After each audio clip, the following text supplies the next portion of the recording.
Orasyon upang mapigil ang galit sa sarili mo.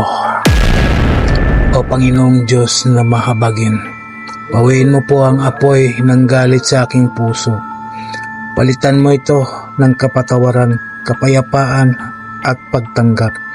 Tulungan mo akong mahalin ang aking sarili gaya ng pagmamahal mo. Sa iyong liwanag ako'y maghihilom at magbabago. Amen. Bigkasin lamang ang mga orasyon na sumusunod ng 3 beses at iihip sa isang basong tubig at inumin. O di kaya ay iihip mo sa iyong dibdib. Sator arepo tinito pirarotas aprode mena lisme. Aprode mena lisme. Aprode mena lisme. Amen. Gawin ito araw-araw hanggang sa mawala na ang galit sa sarili mo. Maraming salamat sa mga tao na naniniwala at tumangkilik sa mga binahagi kong kaalaman.